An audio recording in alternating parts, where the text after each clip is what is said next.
Hey guys, what's up? Hey, I traded my KLX230S for this Honda CRF300L, and I wanted to go over some of the reasons why, and maybe this will help somebody trying to decide which bike is right for them, because I personally think I made the wrong decision getting the KLX230, and I'll go over those reasons why. But they're both great bikes. They're both great beginner bikes. I think the Honda is probably, it has more capability, more add-ons, the accessories.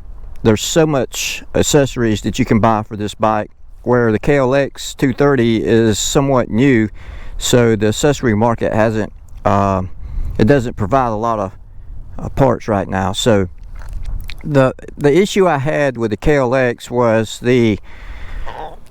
it was bottoming out on some of my rides. I was doing probably 30 miles an hour on some of the whoops and mustard grounds, and the bike was bottoming out with me. And I looked at putting springs on it, and it was going to be upwards of probably $800 to $1,000 to respring the front shocks and the rear shock, or replace the rear shock. And I just didn't want to put that much money. I thought about it, but I had an incident where I got high centered on a log trying to get over it, and Doug had to help me pull the bike off the log, and where he went over it with no issue. So there's a big difference in ground clearance with the two bikes, and I'll put down below what they are. But the seat height was a plus on the Kawasaki. It is made for shorter riders, and that made a difference when you were on the trail and you were trying to get through trees and lean the bike over, and it was a lot more nimble. But with that, I think it come with a shorter travel on the shocks, and that led to it bottoming out. Anyway, I traded the bike, and instead of putting money into it, just because if I put money into it, I was still going to have the low ground clearance. So that was the reason why that I traded, the main reason. And so far I've been happy. I've put about 30 miles on this bike, and there's a few things that I want to note about the bike, that in addition to what I've mentioned, where the Honda has a advantage over the Kawasaki. So let's go for a ride, and I'll talk about some of those. So one thing that I've noticed when I first got on the bike and started riding was that the gear shifting seemed to be much smoother on the Kawasaki, and I don't know why. I don't know how to explain it. It was so smooth and so crisp, and it's probably hands down the easiest bike I've ever ridden on.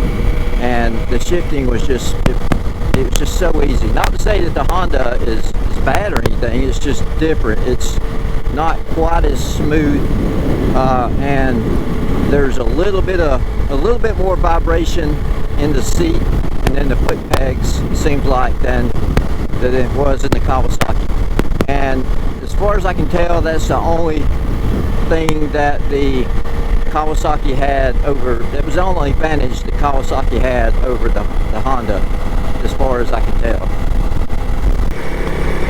So both bikes have really cushioned suspension, and like I said, I think the Honda just has more travel, and the Honda, I haven't bottomed it out yet, but I haven't been able to go ride on anything serious. I wanted to put my skid plate on before I went anywhere. But another thing I noticed is standing up on the bike, the Honda feels a lot better. I'm not leaned as far forward. I feel way more comfortable, way more in control while standing on the bike. And I had thought about getting risers for the KLX 230, but I just decided to trade it, so that issue went away as well. As far as power, I do believe, you know, the Honda, it's a bigger engine, so it has more power, obviously. I think it's around 60 cc's more, and I haven't been able to just really get on the Honda because it's going through this break-in period, but I do feel like it has a little bit more punchiness to it.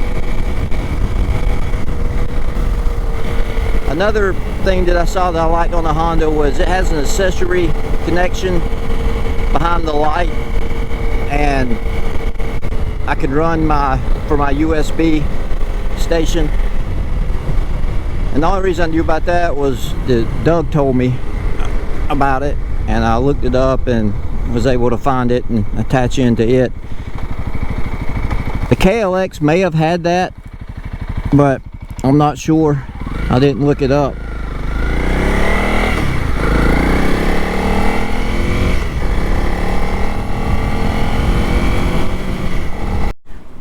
One thing that the Honda just blows the Kawasaki away in is the instrument panel, instrument display.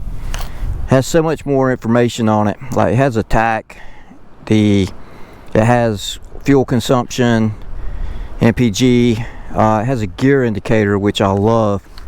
I don't know why, I kind of nerd out on all the information coming from the bike. I really like that, and the Honda does a lot better job. The KLX, it did have a fuel gauge but no tach. It had trip mileage, no gear indicator, and hands down this Honda is way more information. And another thing about the KLX that I couldn't get used to was the fuel gauge would, once you got down, it had the 2-gallon tank and it got about 70 miles per gallon. Once you got to about 80 miles, it was already flashing that you needed to get fuel. And if you got 2 gallons and you got 70 miles per gallon, that's 140 miles. So, you know, you were looking at 60 more miles you could go before you needed fuel, roughly. And I just thought it came on way too soon, so that was a little frustrating. I got used to it though. I'm not sure how this one's going to do yet. Still on my first tank of gas. The tank on the Honda is slightly bigger, and I'll put the specs for both below. And I think that's about it as far as the instrument panel. I really like this one. So I'm at 12 Mile River. This is a new park they built. I got a ton of rain yesterday. The river's up.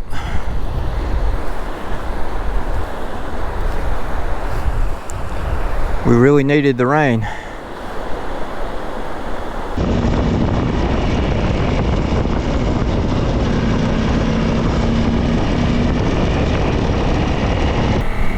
Another major difference between the two bikes is the Honda is water cooled and the KLX is air cooled. And my thoughts were that the KLX would be more reliable on the trail going through the woods. You know, what happens if a stick pokes through your radiator on a water cooled? You lose your fluid.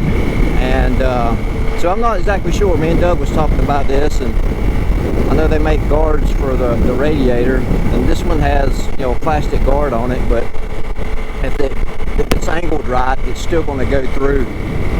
Anyway, I just comment on this. I'd like to know what you guys think about the difference between air cooled and water cooled on the trail.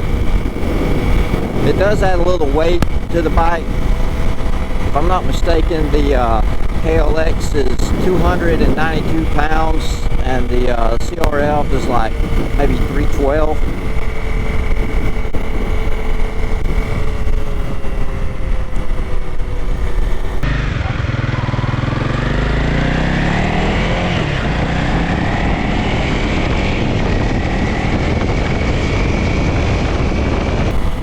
So the major difference between the two, I believe, for new riders would be the seat height. The seat height on the CRF is definitely taller. I'll put the difference below. And I know that makes a difference when you're on the trail going over obstacles and you're starting to lean over a little bit, you need to put your foot down, and it makes a difference as far as keeping the bike balanced and upright.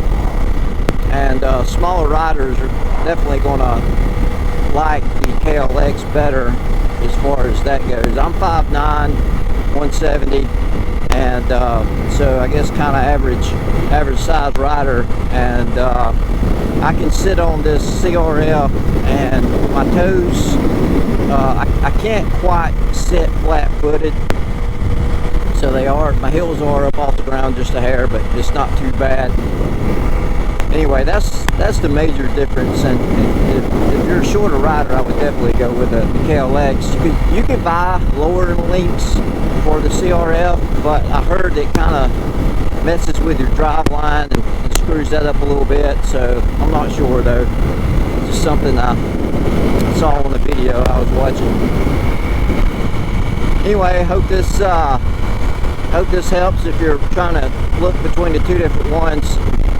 KLX also has a 300, which is probably more comparable with this, and I think as far as shocks goes, the one I read, people seem to like the suspension on the KLX 300 a little more than the Honda, but you know, there again, it's probably just their opinion. Different people gonna like different things. So anyway, I just wanted to let you guys know what my thoughts were, and I hope this helps. So I'll talk to you next time. Thanks for watching.